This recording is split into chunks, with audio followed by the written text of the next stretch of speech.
أعوذ بالله السميع العليم من الشيطان الرجيم. إن الحمد لله نحمده ونستعينه ونستغفره ونتوب إليه، ونعوذ بالله من شرور أنفسنا ومن سيئات أعمالنا.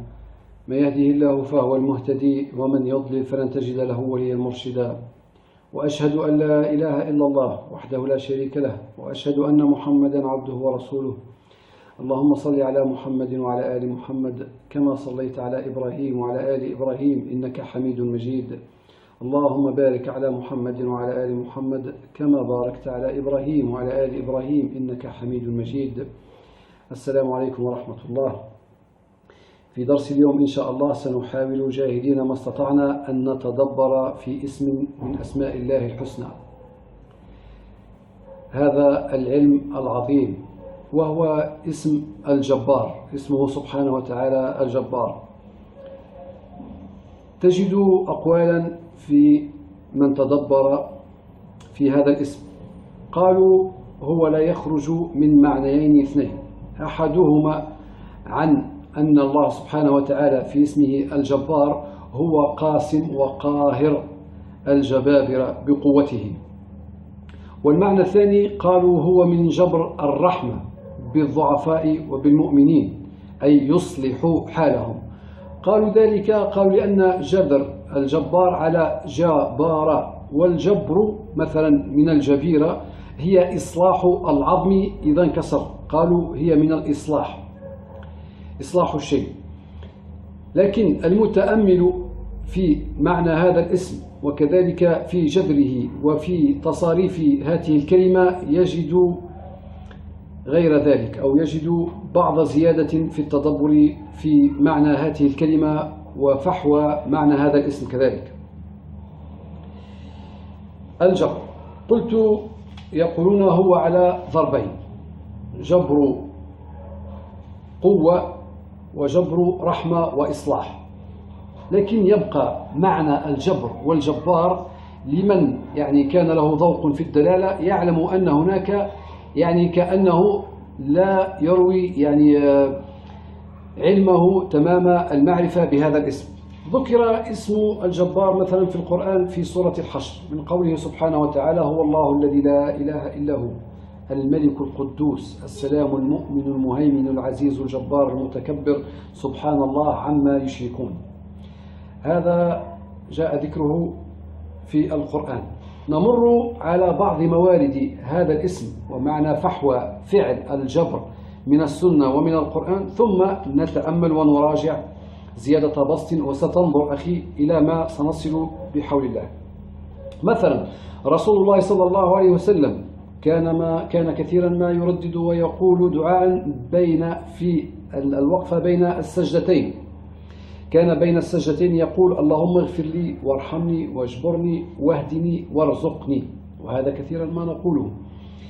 كذلك من حديث النبي عليه الصلاة والسلام قال: يأخذ الجبار سماواته وأراضيه بيده، وقبض رسول الله صلى الله عليه وسلم يده فجعل يقبضها، ثم يقول: أنا الجبار أنا الملك، أين الجبارون أين المتكبرون، في هذا المورد. ثم كذلك من دعاء النبي عليه الصلاة والسلام كان يقول: اللهم اغفر لي ذنوبي وخطاياي، اللهم أنعشني واجبرني واهدني لصالح الأعمال والأخلاق، فإنه لا يهدي لصالحها ولا يصرف سيئها إلا أنت. هذا في موارد ذكره بين الكتاب والسنة. لكن إن كان الجبر عن قسم ظهر الجبابرة قوة من البطش والقوة، وضدها جبر إصلاح كما قالوا، كذلك هو الجبر على الإصلاح، وذلك يكون جبر رحمة بالمؤمنين، فالمتأمل المدقق يجد غير ذلك. مثلا تأمل الجبر أخي، هم قالوا الجبر جبر إصلاح مأخوذ من الجبيرة التي توضع على العظم، سواء من الجبس أو تكون من يستعمل الإنسان عصاوتين يثبتون العظم بقوة حتى يصلحه. فأصل الجبر هنا إن كانت الجبيرة لإصلاح العظم، تأمل أخي، هذه الجبيرة لا تصلح العظم، إنما العظم يصلح ذاته بذاته بقدرة الله سبحانه وتعالى. لكن ما دور هذه الجبيرة؟ هي تثبيت العظم، هي تثبيته لئلا يتحرك، ليمنح مدة من الوقت حتى يصلح العظم نفسه بنفسه. يعني هي لا تصلح، هي تثبت. أصل الجبر أخي كما سنصل هو على التثبيت. هذا التعريف الذي وصلت إليه بعد بحث، اسمع ما هو ثم نتأمله ونضعه الآن في كل موارد هذا الاسم وهذا الفعل وانظر معناه. أصل الجبر هو تثبيت الشيء بضرب من القدرة والقوة والإلزام. مثلا عندما يقولون الإقامة الجبرية، سنراجع هذا التعريف ونسقطه على مواضع هذا الاسم وكذلك معاني هذه الكلمة بين الكتاب والسنة وفي اللسان كذلك، ثم ننظر بإذن الله. عندنا الإقامة الجبرية، عندما يعني السلطان يأمر أمرا بأن يقيم هذا الرجل إقامة جبرية، انظر، يثبته في محل بقوة الإلزام والقهر، يثبته لئلا يغادر، على التثبيت، إقامة جبرية. كذلك إنسان إذا أمر أمرا يلزم به الناس يقال هذا جبر، يقول له يعني هذا المأمور أتجبرني جبرا، أي تثبت أمرك علي قوة، هذا هو الجبر، أمر جبري جبرا، هو تثبيت الأمر المراد من هذا الآمر على المأمور بقوة وبسلطة القوة والقدرة، على التثبيت. أصل الجبر أخي التثبيت، وليس كما قيل الإصلاح أو مجرد الأخذ بالقوة والبطش بالقوة. مثلا جبريل عليه الصلاة والسلام، تأمل إلى هذا الاسم جبريل، كذلك من الجبر قالوا جبرائيل أو جبريل. تأمل، قال الله سبحانه وتعالى إذ يوحي ربك إلى الملائكة أني معكم فثبتوا الذين آمنوا. في القرآن قال الله سبحانه وتعالى القرآن الذي نزل به جبريل، جبريل ذي قوة، جبريل معه قوة. كذلك قال الله كذلك لنثبت به فؤادك، بالذي مع جبريل يثبت رسول الله صلى الله عليه وسلم بالقرآن وبقوة جبريل عليه الصلاة والسلام. اليهود عندما كانوا ينفرون يعني وقالوا مقالة السوء في جبريل لأنه كان في ختام دعوة الأنبياء يأتيهم بالعذاب. لماذا؟ يثبت أمر الله قوة. الآن بعد الأخذ والرد، بعد الأخذ يعني بكتب الله سبحانه وتعالى وبالأنبياء، يأتي تثبيت الأمر بالعذاب، هو تثبيت لمراد الله وأمره وغلبته قوة. لذلك قلت أصل الجبر على التثبيت ليس الإصلاح، تثبيت الشيء بضرب من القدرة والقوة والإلزام، هذا هو الإلزام. اسمع، قل نزله روح القدس، آية، قل نزله روح القدس من ربك بالحق ليثبت الذين آمنوا. عندنا حديث في مصنف ابن أبي شيبة عن علي عليه السلام الله بسنده فيه مقال، بسند هذا الحديث يعني فيه مقال، فيه أن علي دعاء طويل كان يقول فيه يا جبار القلوب على فطرتها شقيها وسعيدها. اسمع، يا جبار القلوب على فطرتها، أي مثبتها على فطرتها، ويسألها هنا تثبيته على الإيمان، أن يثبته الله سبحانه وتعالى الإيمان. عندما يقول يا جبار القلوب أي يا مثبتها. تأمل مثلا قال رسول الله صلى الله عليه وسلم تقوم الساعة والروم أكثر الناس. قال فبلغ ذلك عمرو بن العاص فقال يسأل يعني الراوي، قال له بعد سماعه الحديث من صاحبه، قال لئن قلت ذلك، يعني أن رسول الله صلى الله عليه وسلم فعلا قال ذلك أن الساعة تقوم والروم أكثر الناس، فمن أسباب ذلك أسباب ودوافع. قال من بينها، اسمع ماذا قال، إنهم لأحلم الناس عند فتنة وأجبر الناس عند مصيبة، يعني عندما تحل بهم مصيبة تثبتهم، يعني يكون عندهم ثبات على مقاومة هذه المصيبة للاستفاق بسرعة.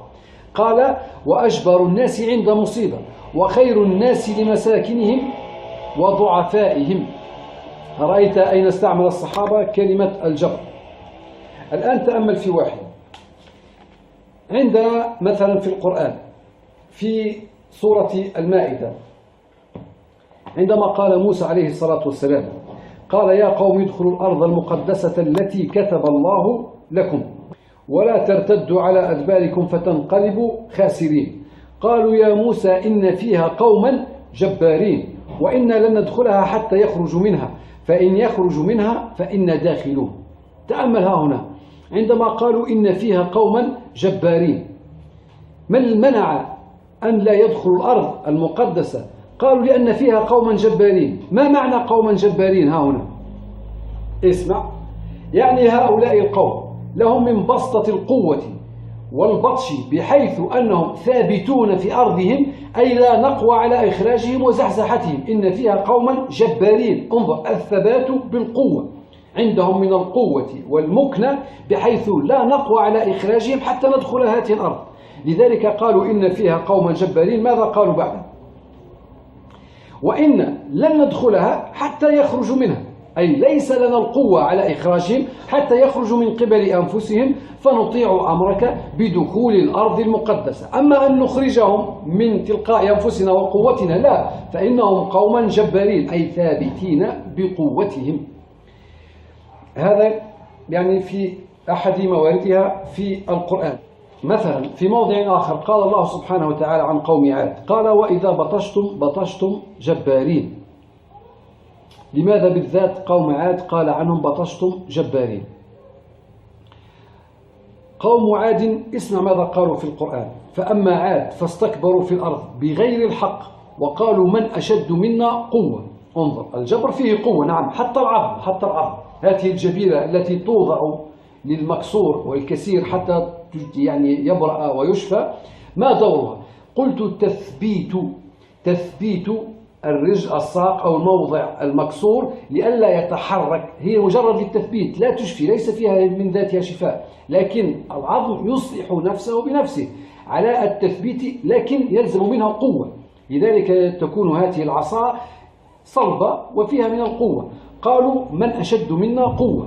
قال الله سبحانه وتعالى عنهم وإذا بطشتم جبارين. ما معنى هنا البطش؟ أنهم إذا بطشوا جبارين. البطش أخي، البطش في اللسان هو الأخذ بمجامع القوة والجلب لك، هو الأخذ. بمعنى رسول الله صلى الله عليه وسلم عندما في حديث يعني البعث قال وأنا أكون أول من يقوم من قبره فأجد موسى بن عمران عليه الصلاة والسلام باطشا بقوائم العرش، أي آخذها بمجامع القوة ومتعلق بها، أن تأخذ الشيء وتتعلق به، يعني أن تمسكه ناحيتك. هذا هو أصل البطش. هم كانوا إذا بطشوا جبارين بالأقوام غيرهم، أي إذا أرادوا أخذهم لا يتفلت أحد منهم لا رحمة ولا لعهد ولا لميثاق، لا يرقبون فيهم إلا ولا ذمة ولا يرحمون أحدا، لا ضعيف ولا صغير ولا حتى الدواب. وهذا كما نعرفه يعني يسمى الآن عند الأقوام الإبادة الجماعية أو الإبادة العرقية أو كما يسمونها، أي لا يستثنون أحدا. هذا هو بمعنى أخذتم وإذا بطشتم جبارين، أي لا تستثنون ولا ترحمون أحدا. هو بتثبيت البطش بقوة. أصل البطش أصل الجبر أخي على التثبيت. فالله سبحانه وتعالى من أسمائه الجبار ها هنا بمعنى أن الله سبحانه وتعالى يثبت مراده وأمره ومشيئته بقوته وقدرته سبحانه وتعالى. هذا هو بمعنى الجبر في اسم الله سبحانه وتعالى الجبار. الآن لنراجع بعض ما قلناه. الله سبحانه وتعالى قال كذلك في القرآن عن نبيه عليه الصلاة والسلام قال وما أنت عليهم بجبار، أي على المشركين والكفر. ما معنى ذلك؟ أي لست مسلط لتثبت الهدى فيهم بقوة وقهرا. لذلك قال بعدها فذكر بالقرآن من يخاف وعيد. أنت لك التذكير لكن لست وما أنت عليهم بجبار، أي ليس لك أن تثبت الإيمان قهرا في قلوبهم، فقط أنت ذكر بالقرآن من يخاف وعيد، فلست عليهم وما أنت عليهم بجبار، بمعنى ليس لك أن تثبت الإيمان فيهم. كذلك تجد الجبار من الخلق مع العنيد ومع المتكبر. يقول الله سبحانه وتعالى واستفتحوا وخاب كل جبار عنيد. انظر العناد هو معارضة الحق لاتباع الهوى والإصرار على معارضته، هذا هو العناد، عنادا أي معارضة الحق اتباعا للهوى وإصرار. انظر كيف يثبت على الباطل. لذلك جمع مع الجبار، كل جبار عنيد في جبروته ها هنا، بمعنى يثبت عناده ضد الحق اتباعا للهوى ويكون ثابتا على ذلك عنادا. هذا من بعض معانيه. الآن لنراجع. مثلا عندما كان يدعو رسول الله صلى الله عليه وسلم بين السجدتين، وكذلك علمنا أن نقول اللهم اهدني وارزقني وعافني وارحمني واجبرني. ما معنى هنا واجبرني؟ إذا كان الجبر إخواني كما عرفه أحد الناس هو البطش بقوة والقهر، من الغلبة والقهر، أن نسأل الله سبحانه وتعالى هذا بقلوبنا وبأنفسنا. لكن ما إن قلنا اللهم ارزقني وارحمني واهدني وعافني، هذه الدعوات يعني الرحمة والمغفرة والهدى ماذا تحتاج معها؟ تحتاج تثبيتها في قلبك، تحتاج تثبيت المغفرة والرحمة عندك، والهدى كذلك تحتاج تثبيت الهدى. لذلك قال واجبرني، أي على هذا، أي على هذه الدعوات التي أردتها من الله سبحانه وتعالى. مثلا الله سبحانه وتعالى عندما في الحديث الذي قاله يأخذ الجبار سماواته وأراضيه، لماذا ها هنا قال يأخذ الجبار؟ لأن الخلق ماتوا، لا يبقى إلا الحي الذي لا يموت، كل من على الأرض مات. قال ها هنا الثابت الذي ثبت ملكه وقوته وثبت ملكه الحق، لذلك يقول الملك الحق، لأن ملكه جاء مع الجبار الملك والمتكبر. الملك الحق لأن الملوك أبيدوا وزال ملكهم. الجبار الذي ثبت سلطانه وملكه وقدرته، لذلك قال ها هنا يأخذ الجبار، لأنه لم يثبت لا ملك ثبت لغيره من الخلق ولا قوة ولا ما كانوا يزعمون من ملك زينة الأرض. لذلك قال ها هنا يأخذ الجبار سماواته وأراضيه بيده، وقبض رسول الله صلى الله عليه وسلم بيده فجعل يقبضها ويبسطها، ثم يقول أنا الجبار أنا الملك. أين الجبارون؟ يعني أين من ثبت ملكه اليوم إلا هو سبحانه وتعالى. رأيت كذلك في رسول الله صلى الله عليه وسلم عندما كان يقول واجبرني واهدني، أي اجبرني على صراطك المستقيم واهدني، زدني هدى وثبتني. انظر جمع الجبر الهداية مع الجبر. الهداية الإنسان القلوب بين إصبعين من أصابع الرحمن، فالقلوب تتقلب والإيمان يزيد وينقص. فما إن سألت الله سبحانه وتعالى أن يهديك الآن أن يثبت هذا الهدى في قلبك جبرا بقوته، اللازم بقوته سبحانه وتعالى أن يثبت الهدى في قلب العبد المؤمن. هنالك كذلك مورد معنى الجبر والجبار في موضعين، لكن بسطها وتدبرها يأخذ يعني درس أطول من هذا، يكون إن شاء الله مدخلا للدرس القادم إن شاء الله، وهو من قول عيسى عليه الصلاة والسلام، وكذلك ما قال الله سبحانه وتعالى عن يحيى قال يا يحيى خذ الكتاب بقوة وآتيناه الحكم صبيا وحنانا من لدنا وزكاة وكان تقيا وبرا بوالديه ولم يكن جبارا عصيا. لماذا عن يحيى قال ولم يكن جبارا عصيا؟ اسمع، جبارا عصيا، الجبر ها هنا عصيا. وماذا عن قوله سبحانه وتعالى عن قول عيسى عليه الصلاة والسلام عن نفسه قال وبرا بوالدتي ولم يجعلني جبارا شقيا. لماذا يحيى عليه الصلاة والسلام لم يكن جبارا عصيا وعيسى عليه الصلاة والسلام لم يجعله الله سبحانه وتعالى جبارا شقيا؟ هذا لا يفهم حتى يفهم مقام يحيى عليه الصلاة والسلام وكذلك عيسى عليه الصلاة والسلام. ولماذا هذا التشابه؟ يعني هذه السلامة سلامة مما، ولماذا فقط قالها عيسى عليه الصلاة والسلام وقالها يحيى كذلك وقيلت كذلك في يحيى عليه الصلاة والسلام؟ لنفهم هذه نفهم معها إن شاء الله لماذا يحيى لم يكن جبارا عصيا وعيسى عليه الصلاة والسلام لم يجعله. الأول لم يكن والثاني لم يجعلني، قال عن الله سبحانه وتعالى لم يجعلني جبارا شقيا. لماذا المعصية عصية ممتنعة في حق يحيى والشقاوة ممتنعة في حق عيسى عليه الصلاة والسلام؟ هذا إخواني يأخذ وقت سنتدبره إن شاء الله جمعنا فيه من العلم. أسأل الله أن يكون علما نافعا وأن ينفعنا وأن ينفع بنا وأن يجنبنا الزلل وأن نضل أو يضل خلق بنا.